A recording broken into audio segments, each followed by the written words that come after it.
Okay, so welcome to another episode of Real Meal Rel. You know what I'm saying? I got my boy Yike Mike in the building.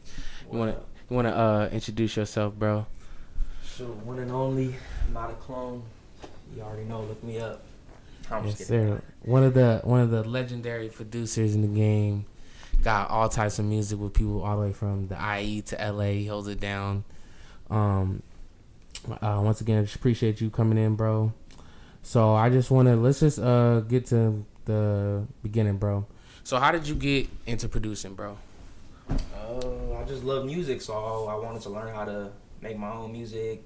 I had peers that knew how to make beats and use FL Studio because I was using Music Maker. It was easy to learn, and I was like, I'm gonna just learn how to make beats. So I learned Music Maker first, and then one of my friends taught me FL Studio, and then once I learned FL Studio, I really got more creative and in depth because I could do more. Music Maker was just loops, so I was able to get more in depth. What age did you start? What age was that when you started doing that? I was 12 years old when I first started. Wow. Okay. Who were some of your favorite producers you look up to? Or inspired? Beats, Mustard, Dr. Dre. Nice. DJ Quick. Metro Boomin. And yeah, that's pretty much. Okay. I was recently watching this the Netflix documentary on Kanye.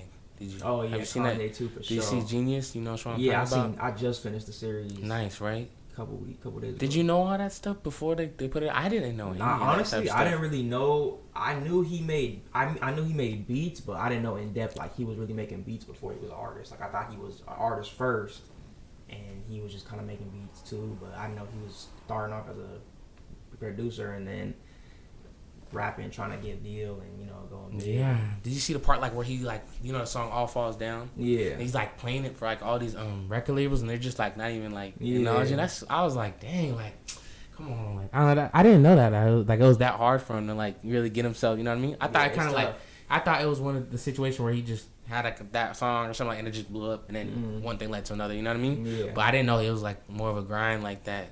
So that was actually pretty interesting. You know what I mean?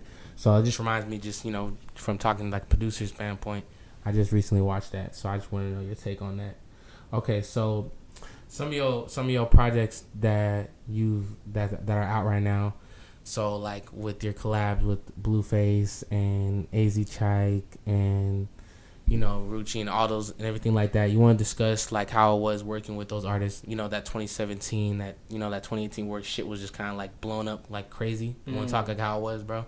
Oh, that was like my senior year. Right. Senior year of high school with me. I graduated 2018, so I was really just everybody was telling me my beats is trash, I suck. So I was basically just trying to prove people wrong. Like, man, like I'm about to show y'all wrong. So I just was just grinding, making beats. Yeah, you definitely proved them wrong for sure. Yeah, so I was before I could even drive yet, I was messing with Fat Meats that I met through one of my football teammates, and he did music. So I reached out to him. I knew his one of his best friends' little nephews. Mm-hmm. I think his nephew or son. One of like they knew each other. So I basically like linked up with him, and he would pick me up from the IE and take me to LA to work with him. And then through working with him, I met like Almighty Suspect and a lot of LA rappers. Big Boo. That's how I met Big Boo. Got in the studio with him, and then I got tapped in with a lot of LA rappers just by going out to LA.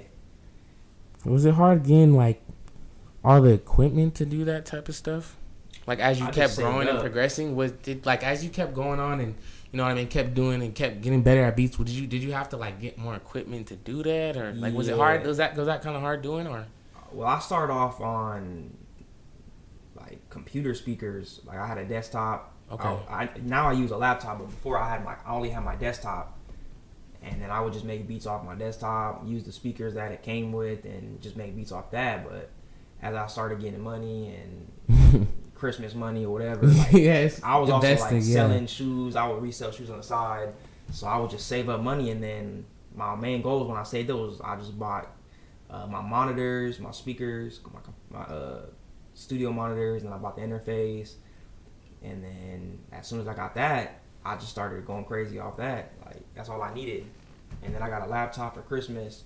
And then I started making beats on a laptop. It was more easier instead of having to go on the desktop. I could take my laptop places and plug in. So it just like was a grind, upgrade. But as I upgraded, I learned like as much as I could, so I can be able to upgrade. Like I didn't feel right just upgrading and I just because you got the money type of yeah, shit. You want to actually learn the first. skill to know what you're doing. Like once you master, then build up. And that makes sense, bro. That makes sense. Yeah. Okay, so can you describe what it's like working with like these so-called, these industry artists? Can you describe from a producer standpoint what it's like, making beats for these people? Like, is it cool or is it hard? You know what I'm saying? Is it more difficult than just working with rather than someone like from your hometown or something like that? Can you describe like how it is, bro? If you kind of get what I'm saying? Yeah, I feel you. So basically, I know it must be a two different lanes. You know what I mean? Yeah, like, it really all depends. Like I like genuine connection vibes. Like can we get in the studio and really connect and make something happen? So really, it's like when I first go in, I just get a feel for it. We probably are listening to music first, and then all right, time to get to work. So the vibe is already set, and it's like when I start laying stuff down, if the artist like starts nodding their head and they start messing with it, and it builds off from there really, and then they start having an input. And it's better when they have an input and say so, because then you really making a hit. Because now you're having both sides really collaborating. Okay, and have you ever had some type of situation where like the artist like didn't like he was being like picky about the beat? You know what I'm saying? He's like, I don't really like this one. Like, give me like make another one. Yeah, a lot of rappers. Not like just make another. Like, how is that? How's the process with that? Like, do you have some term? It wasn't too many artists that I came across that's super picky like that, to where they're saying, "Oh, no, I don't like that." Usually, I'm just. And how does that make you feel? Like, how does that make you feel when they be like, I ain't fucking with that one, bro? I'll be like, if they say a lot and they're picky, it's like maybe I'm not the producer for you. I feel like my sound, what I'm doing, like what I'm. So when it comes to that, like they should already know, what you should already know what type of beat I'm gonna make or my sound or where I'm going towards, like out the box. I never try to make something too similar. I try to make something different, make a new sound. Like with the Blueface record, I was really trying to make like the words he told me to make a funky record. I literally made. So the next big thing was you talking about that one, right? Yeah. That one was like more of like Blueface. You and Blueface had a conversation like I want something that does this, that. So you guys were on the same page before. It wasn't like, oh, Blueface, I kind of got this. Do you want to? You know what I mean? He told me. Exactly this is something that was like more like created. Yeah. Like, you know what I mean? Yeah, he told me exactly what he wanted, and I did it first try. He liked the beat. He recorded a song. I think next day, maybe next day, probably next day. Send me the song. I was like, okay, it was cool. I was like, at first I was caught off guard. Like, this is really different. But it was funny though. I'm like, Blueface at the time, like it's gonna go up because the way he like markets it and the offbeat shit. That shit was kind of trippy when that shit came out. The offbeat, like Tatiana and all that. It was definitely like something that like was definitely not familiar. Like, I don't know. I saw him only perform pretty once, and I heard obviously the next big thing. That's dope though. That's dope, bro. Okay, so when it comes to famous artists, when it comes to just beats shit like that, it's more of a creation, not just something. Yeah, it's not just beats. I really don't like sending out beats to email. Like email beats, sending beat packs. I want a beat in the studio creating. I'm not a beat maker. For you guys on the same vibe, and I think that and honestly, I think that comes out with a better outcome too, bro. That's why all my songs I feel like are so big, because most of my songs are in the studio, like with the artist, not just email me beats, send beat packs. I don't do that. Like I feel like that's why I don't really get too many big industry placements, because you gotta really just send email. You gotta really just send out beats through email every day. And there hasn't been certain situations where you could have worked with an artist, but you rather have had like more of a creative studio process, but they wanted it like a different way, like you said, like the email shit. Yeah, you get what I'm saying? Like, has there been a way like where like artists will tell me, oh yeah, just send me beats. Email me beats, bro. And I would just be like, okay, or sometimes I would be all like, for sure, session up or something, but they would just be all like, send beats, and I would be like, okay, I don't like sending beats. I don't like sending beats, because it's like, I'm sending the beat, you got the whole email, I don't know what you're doing with those beats, you might say you don't like it, and it's like, who's hearing those beats? Now you got those beats, And it's like now you're gonna hear what, because all my beats are gonna get placed. All my beats, like when I make a beat, it's gonna get a place, guaranteed. Like I back then I had a ton of beats sitting, but now all my beats I'm making now, I don't make 100 beats a day. I'll make like one beat a day because I'm making a beat for an artist. So one specific artist I have in mind, I'm making that beat for, and it's getting placed. So if I'm sending out 10, 20 beats in one email, those beats are all potentially songs that are gonna be placed with other artists. So it's like if you're not gonna mess with it, I'm not gonna waste my time. It's like we might as well just have a studio session because it's gonna be a hit. First off, it's gonna be a banger. We were both making the song, and it's like now I know what's going on in the song. I can get the masters. I can really have like more control instead of all right, just send the beat out. Now the label can do whatever they want with it. The artist can either say they like it and really not mess with it. It's like a whole bunch of just unnecessary. Do you have to deal with away. labels when you're dealing with these signed artists when you guys are making music and stuff like that? Yeah, you got to deal with how is that? The paperwork, the splits. You got to negotiate the song. And is that all? I'm honestly just asking, bro. Is that honestly all beforehand, bro, or like does that all kind of come about before the song comes out, or like is this you already kind of know? Drop without the paperwork. Like everything got to be business got to be handled before the music. Like of course we got the beats, we're making the song. When that we record the song, that's done, of course. But once that's done, now you got to do the business, and that's like the most. And is that always smooth, bro? Is it kind of complicated, bro? I got honestly, I feel like artists don't don't come out because the business is. It's not going in their favor. So I got songs with big artists that are never going to see light of day. That are big artists. I have so many big placements that are never going to drop. Just because of that? Yeah. The business or the label they don't want to put too much. They said they were going to have a marketing budget for and push the song or the album, whatever. And they just they fell off. So now they're not going to push it. So now the song's not going to drop. And it's like, say they had they were going to put 15 songs and now they're only going to put 12 songs. Some of those songs could have been my songs, and now they're not going to put those songs out because the budget isn't as much, the artist isn't doing too good. It's like, fuck. You all, when you with the label, they want to get their investment back. So if they see you're not doing too good, like you drop a couple songs and they're just mid, now you're not making super hits, they're going to fall back and now you're going to be shelved. So some songs I had with artists that were super popping back then, or even that are popping now, are probably not even going to drop because paperwork, budget, it's like a whole lot. So so when that happens, does that mean you can't drop it either? Yeah, I can't drop it either because I mean, honestly, because I feel like producers have just as much right to songs, just as much as the artists. I'm talking about back then when I was doing all that back then. Now I have full control. I'm always in the studio. Every song I make, I'm in control. I have the masters. I bring my hard drive. I'm recording the song physically. I'm bringing my computer. Back then, I was pulling up to artist studio sessions. Now I'm making my own sessions, booking the studio, telling the artist to pull up. I already got my beats planned out. They know what to expect. We just get straight to it. I record on my computer, and I got my hard drive. So, when you got your hard drive, you have your masters. People talk about they own their masters, but I'll be asking artists, all right, send me the stems. They don't even have this. I got to ask the engineer. So you don't own your masters then. The masters is every vocal, stem, background vocal, the beat, the whole Pro Tools session. Yeah, what do they mean by owning your masters? The masters is the You know how they always say that? Independent people don't own their masters or something like that? Shoot. You get what I'm saying, though? You said what? You get what I'm saying? You know how they be saying, some artists don't own their masters or something like that? If you're Are the royalties maybe? Maybe I got that wrong. Royalties or masters? Is that the same royalties, thing? but the masters is... Is that what you're referring to? That's what I was really asking. When you said the whole master thing, is that what you're referring to? They got to own all that? Yeah, when they're signed, the label owns the right. masters, which is when you have the masters, you can do anything with the song. Remix it, sell it out, license it. It's like the vocals, the vocal tracks. When you record, you got this track, you got this track. That's the masters. So you want to have a hard drive with you or a flash drive, and whenever you record, export the session onto the hard drive. So now you got it on deck.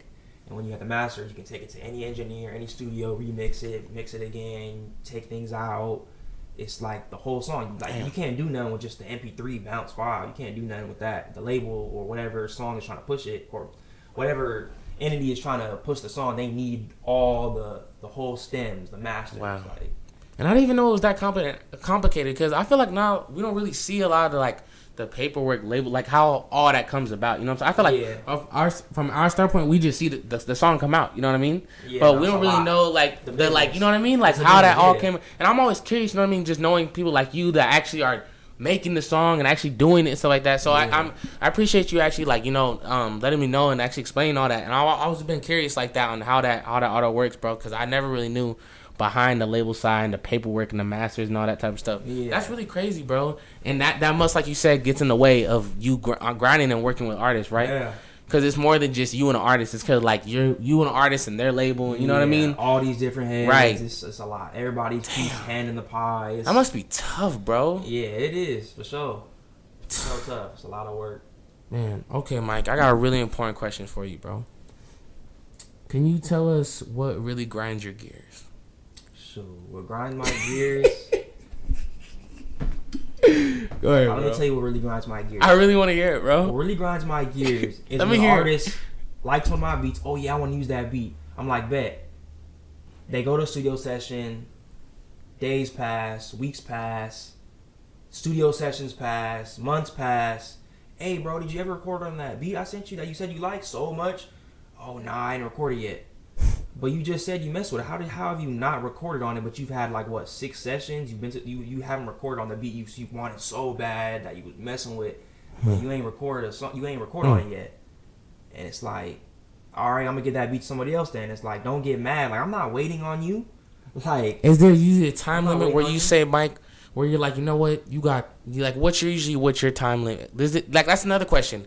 It's two different kind of lanes. Like, okay, when you're working with the industry artist, do you kind of give them like a time limit? Like, hey man, like we gotta get this. You know what I mean? Shoot. Well, I don't really be working with industry right now. I'm just I'm independent. Okay. I'm really just working with other independent artists. Every time I work with artists, do you have a manager? Are you signed? Like I always ask questions because if you have a manager and you're signed to a label, I'm already knowing this is gonna be a tough process. I'm gonna have to like push you to the side and work with somebody who don't got nothing. Because I like building people up. I'm trying to break artists and I'm trying to be responsible for creating an artist and being responsible. Like not just bandwagon on an artist that's already made it and just I'm going to have another song, another hit song or another regular song. And I think that's the way to do it, bro. Yeah. And I think honestly that's the way to do it, bro. Crazy cloud. Like a lot of producers be dick riding other producers or other artists trying to get that big placement. It's like, so that shit doesn't even phase you, huh, bro? Like when you roll with people that like, you know what I mean, that do that deal shit with the little industry shit. That shit's kind of like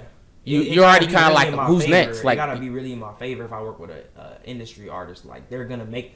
Because if I work with an industry artist, when is the song even gonna drop? First off, because I done work with tons of industry artists, big artists, been in the studio with Quavo, Yike, Osiris.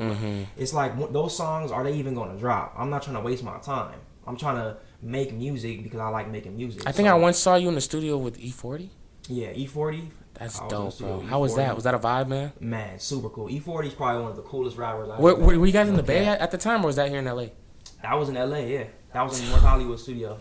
So fucking dope, man. Yeah. That was, and I think I saw that picture. There was a lot of you guys in there, right? Yeah, me, Ron, Jug, dude, that must be the most lit. Can you say that's like probably like your favorite like part, like one of your favorite parts of like being a producer, bro? Just going in there and just kind of like just seeing a bunch of shit going down, like just hella people just going crazy. Now you got one room they're making the beats, one room bro. And then people probably just coming up in, walking up in the studio and shit like that, and everyone's just kind of like whipping out their shit, playing beats. Yeah, literally. That must be so fucking dope, bro. Yeah, nah, it's for sure a vibe. It's for sure up. Sometimes they got females in the studio. They got drinks. It's it's like a party. We just vibing, chilling, making music.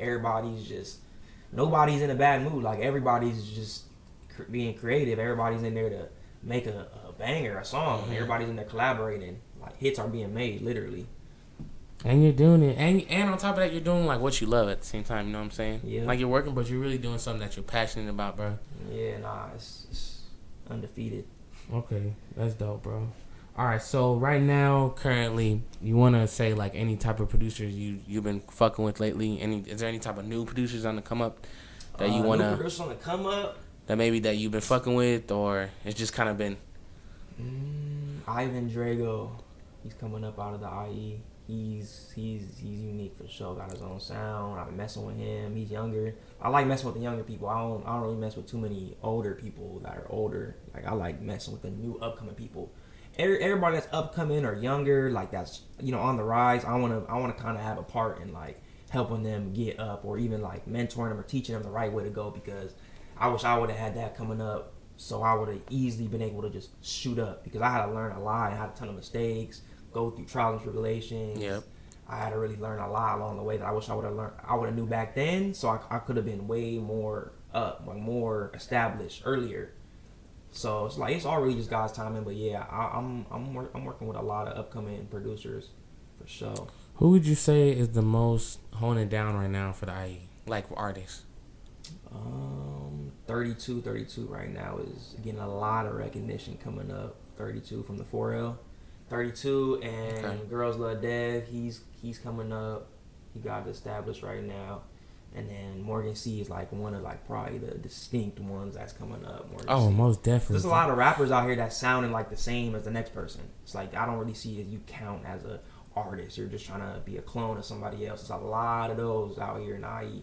Yeah, like talk about that, Mike. People being themselves, even producers, beat makers. That's like, man, I can really go on all day, but it's like it's a lot of beat makers that's making the same beats I was making in 2016. Would you say there's a lot of people out there that are trying to be like you, Mike? a lot for sure. Like I could say like I'll be humble, but no, be sometimes honest, I want to be like, man, you just trying to be me, what I was 2016. But it's like back then I was making big songs with big upcoming artists. Now it's like they're making those little beats, putting them on YouTube that I made, but it's like they're just getting little like local kind of little niggas on it. It's like it's not gonna be how it was back then, because now it's just so saturated with the same repetitive, like the sound hasn't really moved anywhere. It's people, like I said, it's people making beats I made in 2016. Why are you not making new beats like that has never been made before?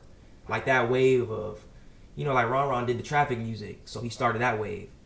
I don't really know what you could say mine is. I guess I could fall into the traffic music, but the stuff I did with Blueface and Almighty Son, the sample beats, the jerking type of drums, and snaps, like we already did all that. Yeah. So why are these new beat makers, producers making the same stuff we made? Like literally, probably I could probably pull up like a beat that I probably made that somebody remade, but probably didn't know I made it type thing. But it's like it sounds so much like me.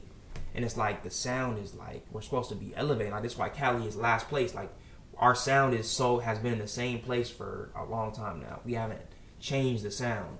So there's a lot of people that's even artists, like people trying to sound like another artist that's already been out for years. Like why are you being stagnant? Not like do something different. Be yourself. Be who you're gonna be. Make your own brand. Like stop trying to be like somebody that's been out.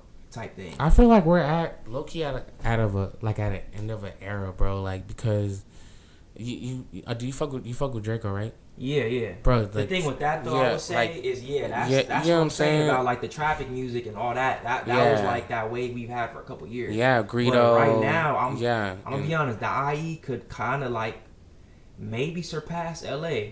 Like you got 32, Girls Love Dev, Do the Damn Thing, Doggy Style. All the AK, it's like none of them really sound too much like LA rappers. Like it's a possible because LA is they hate on each other. They hate on it's too many politics. At IE, it's not really politics, but it's like okay, people are kind of are hating, not supporting, but there's a lot of support too in some areas. But the music wise, like you got 4L, like the collectives, 4L, the Fiend Team. It's like those are new artists that are kind of making their own new wave and sound, and it's. If LA doesn't, stop with the politics, and they're gonna get passed up by the IE. So okay, yeah, I once saw like this meme, kind of like this. It was like it said like Georgia, like Atlanta rappers, and it said like LA rappers, and it said like it was like this meme with like people like lifting each other up. For the Georgia rappers, and then like for LA, it's like people like bring each other down. You know what I'm saying? Yeah. So is that what you're kind of saying? In like LA, like in LA, they kind of like it's too much politics. Like LA will say, oh, they don't like. There's not enough support in LA. There is not enough support in LA, bro. Like we the West Coast, we supposed to all be together. IE, LA, San Diego, Bay Area, like we should. I feel like it's just a big ass competition, bro, and no one really just supports each other. You know what I mean? I feel like there's a lot of lack of support in LA, bro, when it comes to music and shit like that, bro. Yeah, they all want like someone. They're all kind of like preying on their downfall type of shit. You know what I mean? Yeah. They're all quick to say like, oh, you know what I mean? People out here, they got egos. Like, they think they're Hollywood. Like, we stay in Hollywood, so it's like everything is right there. So it's people's egos be so big. Like, they got a little street hit and they think that they're super famous. They can't work with nobody. They got a tax for. Why are you taxing for features from your local peers? Like, why are you taxing? Especially if they're good. Like, I know upcoming artists that are good, that are on the rise. Why is this person taxing this person that's like not even too, like, why are you taxing for a feature? That should be a collaboration that's meant to happen. That's how you. Atlanta's collaborating with everybody. Everybody is so, like, everybody collaborating with all, even the low, like, everybody's collaborating.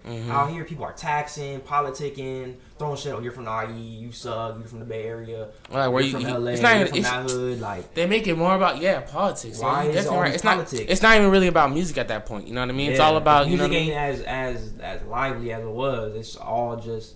Isn't that sad though, bro? Nah, it is sad for sure, but. Hey, I'm trying to really. That's why, like, I feel like me as a producer, I gotta bring the people together. Like, say this artist can't do a song with this artist, but say I had a studio session on this beat, and I had the artist record the vocals on this beat, and then I took the same beat and recorded it with another artist that they don't fuck with each other, but I put them together on the song, the vocals, as a producer, and I made that collaboration happen just because I have both vocals and I can put them together. So it's like. Producers are the only way that really the West can win. Like, when Mustard was doing it, Mustard was literally, you know, getting all the people together. Yeah. Any producer, really, if you're a producer, you're getting vocals and you're making a song. You're not just making a beat, clicking buttons. Like, you're creating a song.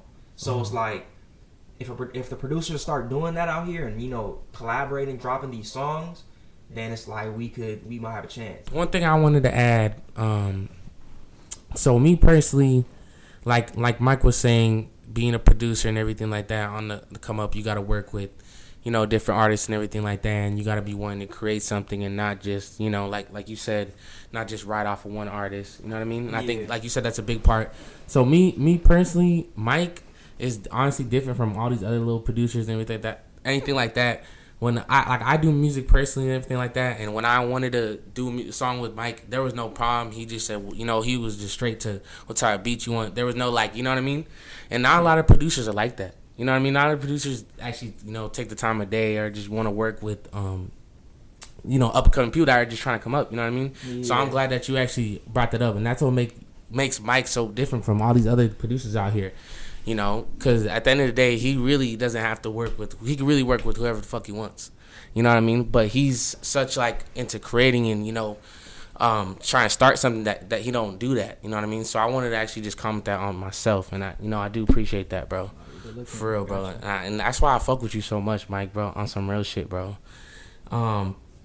Okay, so another thing is, bro, you got anything up and coming, bro, that you're working on right now that we could be expecting? You know, I know summer's coming up and anything like that. Yeah, I know you're kind of like, you're getting in that mode where it's like party, summer shit. Yeah, that's gonna lead to the DJ shit, too, bro. Yeah. So shoot, I'm working on my first project, my little EP mixtape.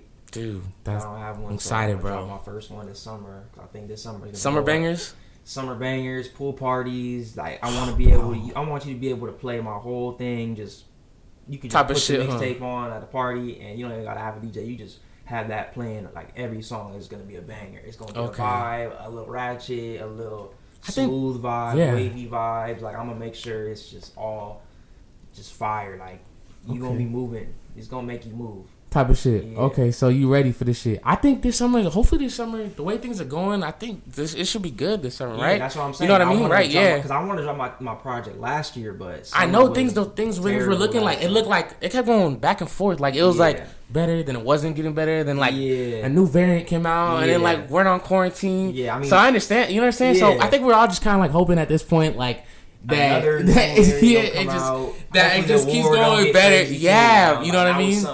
Yes, yeah, I understand that, bro. So just all in good spirits right now, bro. Shit, but the way things are looking, besides the whole thing with, you know, Russia and everything like that, bro. But with the COVID thing, it looks like things are starting to ease up around here. So I think, you know, we're in the right direction. So okay, so you got an EP coming out, bro. That gonna be like on all platforms type of shit? Yeah, all platforms for sure. Dude, every platform, mixtapes, SoundCloud, YouTube. I'm sending out packs to every email I got. I'm gonna blast the email out. Hey, this is my EP. Here's a file. all the songs. Shoot, I might even put the beat instrumentals and all the shoot. I'm gonna just make sure people can like hear it and just vibe to that shit, bro, too. Yeah. And at the same time, I saw that you do that, the street ball shit. I just did that because I'm like really just trying to lead up. That's to so like, dope that you could do that too, bro. Just put a little beats out. You know, that's, you said you put on TikTok, right? Yeah. And I saw you rap people going viral just rapping on shit like that. Yeah, that's so dope that you could do that shit at the same time. Like, here, just I'm gonna give y'all a little something. You know what I mean? Yeah, just like this will hold you until I drop my song, and then once I wait the next song to drop, I'll probably drop another instrumental. That's gonna hold y'all until the next song, and then once it gets crazy and the challenge is going crazy, then boom, now I'm about to take all the songs. You gonna want to tune in because like the beats are slapping, they knocking. Yeah, man, shit. Hey, shout out to you, Mike. Like I said, man, he's the man, bro. You'll see him DJing at your fucking function, bro. You'll be in a damn car. You'll hear Yike Mike made this beat. You know what I'm saying? Remember that tag for real. It's gonna be legendary. Yike Mike made this beat. Yeah, everyone already knows that shit, bro. LA to the IE, bro. You know when you hear that shit, it's gonna be a banger.